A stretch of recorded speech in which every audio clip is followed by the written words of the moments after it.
position and political position. You know, I was privileged to attend a lecture by Indiresh Kumar in the university. Jamia Millet organized. No. His center organized that conference. It was a great conference, wonderful interaction with the scholars, and he delivered a wonderful speech. But as the political scientist, of course, we cannot just like omit some things which we hear.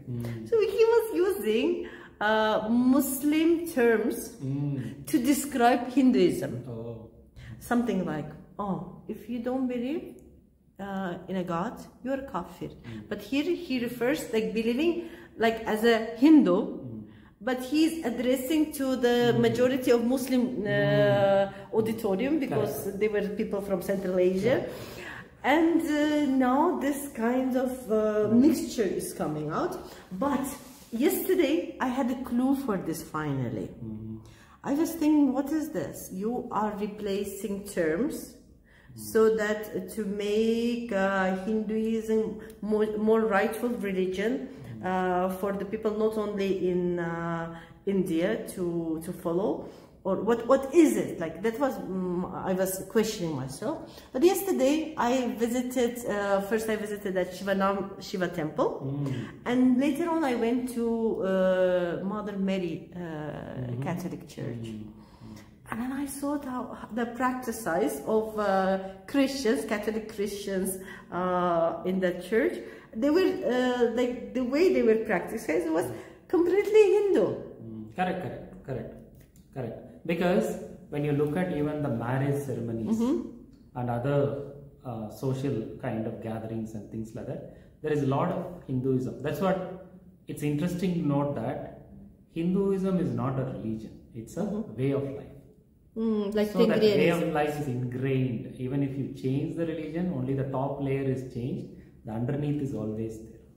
You know, it actually opened many things for me, because you know that Islam that we in Central Asia accepted, it was actually based on our belief of Tengrianism. Yeah, there are many rituals that we still follow, and they have nothing to do with Islam. Like on every Thursday, we make we fry paratha in oil, and then the smell goes up, and we name our ancestors' name, and then they're happy. We believe that this is Islam. It's not Islam.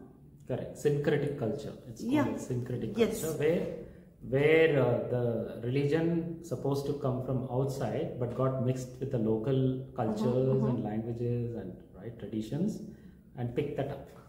That is how it is. It's very interesting. This is area studies, understand. And then one more thing that we were like trying to discover together with my students while we were studying South Asia, Maldives. They, of course, they are very distant to us. Yeah, we don't understand them, but they are very understandable to India. And Dravidians are, although you said that there is no conflict going on there, but there is also Dravidian population. Are there like cultural linkages of Maldives? And of course, like Sri Lanka is understood, yeah? Tamil population is there, and Sinhali population is Muslims there. Also there. Yeah, so can you just more describe about this kind of communalities those southern countries of Southern Asia share with India, for the students to understand? Yeah. So when you take Sri Lanka is also something like United States. It's a migrant country. The local tribes were called as Nagas and Ekchas. So there is a kind of epic in Sinhalese, which is called as Mahavamsa. It tells how the Sinhalese came there. So the story goes like this, where in India there was a kingdom called as Sinhapura. If you look at Sri Lankan map, Sri Lankan flag, there is a lion holding. How did that lion come in? This is how Mahavamsa explains. Sinhapura, the present day Orissa and Bengal. At that time, you can call it as Kalinga. Kalinga, you must have seen, no? Ashoka when Yes, yes. the Kalinga war, then he turned Buddhism, right? That is why. So from that place, there was a king called as the Sinha. So he had a son called Vijaya. He was making a lot of notorious kind of nonsense. As a result, he was deporting him in a boat with 700 followers adrift in Bay of Bengal. And that boat goes and lands up in Sri Lanka. So there were 700 men and Prince Vijaya. So for them, they find partners from Tamil Nadu, especially Pandya princes. They find partners. That offshoot of that race was called as Sinhala race. Sinhabura, Sinhala race.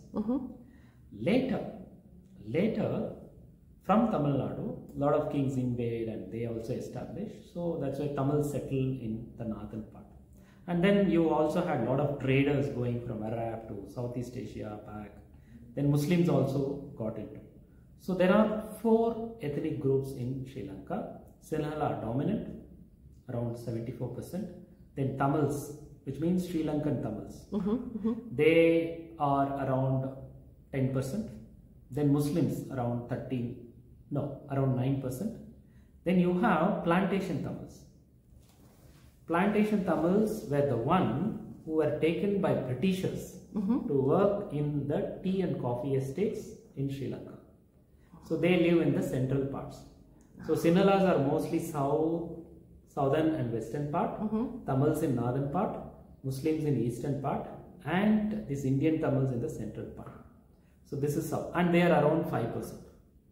And there is no connection between these Indian Tamils and Sri Lankan Tamils. No connection. No connection. They can't even understand each other's Tamil that well. So you will not be able to. I can understand, but their Tamil, the Sri Lankan Tamil is little bit different. I can understand Indian Tamils because they went from India recent past. But these Tamils went long centuries back during the Chola invasion. So their Tamil is, so in terms of food habits, if you see, Sinhalas and Sri Lankan Tamils, they share food habits very well. It's interesting. In Kazakhstan, Uzbekistan, Kyrgyzstan, within our nations, there is a tribe. Now it is tribe. Before it was a kingdom, Naimans. But in Afghanistan, separately from the Turks like Uzbeks, Tajiks, which are living in Afghanistan, there are Naimans of Afghanistan. And then we communicate with them, like I'm coming from Naiman tribe. I speak Kazakh. And their language, their Turk, they have some lexics which is common, like Turk. But of course we speak different language. Okay. So this is the ethnic composition as far as the Sri Lanka is concerned. So it's same like. Yeah, possible. Now you see the larger pattern, we can understand how countries are divided, how politics is played, how ethnic communities interact with each other. So it's not as simple as we say, there are Tamils in Sri Lanka. So we understand Sri Lanka is Sinha and Tamil. India. No, it is not. No, not like this. Yeah. What about Maldives? Yeah. So Maldives had that Buddhist tradition. It was Buddhism initially. Not Islam. Not Islam. So later, Islam spread from Saudi Arabia. Of course, it is now 100% Sunni Islam, not even Shia, Sunni Islam, but it had Buddhist tradition. That is why you can see in the beginning, it has more tolerant Buddhism earlier, tolerant Islam earlier. Now radicalization is increasing. But when you look at Maldives, there are tensions between North Maldivians and South Maldivians. So North Maldivians are considered a little bit developed. It's same North-South dialogue kind of thing. South Maldivians are considered as... And ethnically who they are? Ethnically they are now Muslims, but they are localites. So they don't say that we are this, we are that, no? They are all Muslims. And their language? Language is Divehi. Divehi is similar to Tamil or not? No, nothing. They have a different... It is more to do with Sinhala. They have a different script. They have different script. And it is more aligned with Sinhala. Okay. Now, this is not, of course, completely South Asia, but Myanmar issue was all on the media, yeah, and this great Nobel Prize winner, Aung San Suu Kyi. Yeah. What is your approach to this issue? Okay. So, once again, Myanmar was a colonial legacy that we are reaping. So, it was a British colony. So, Britishers found, especially under the underbelly of China, right? China. And then, if you look at it, it's very interesting. Myanmar, then Malaysia, Singapore, this is all the British. Then after that, French colonies, then the Dutch colonies. This is how it is.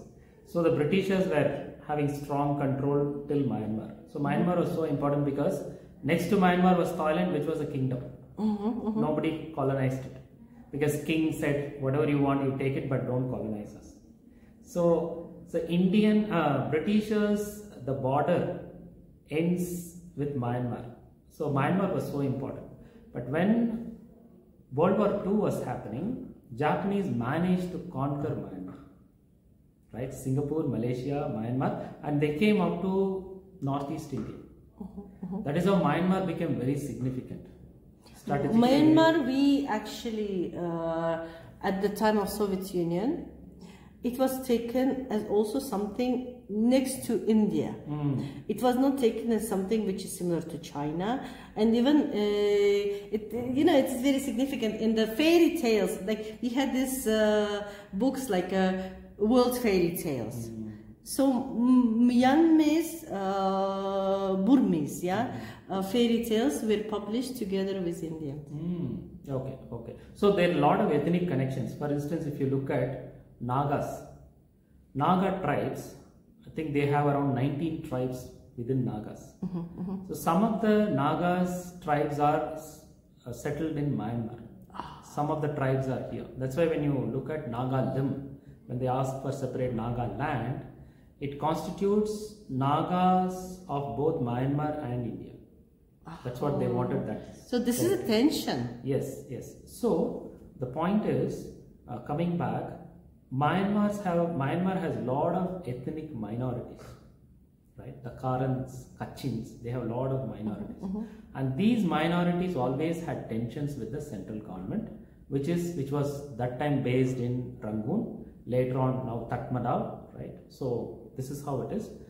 That ethnic groups were always fighting, maybe supported by the neighboring countries, of course not India, but neighboring countries. At one point, China also was supporting those minorities. This tensions always were there. This is tension number one. Ethnic groups versus the central government. And then, initially Myanmar was democratic.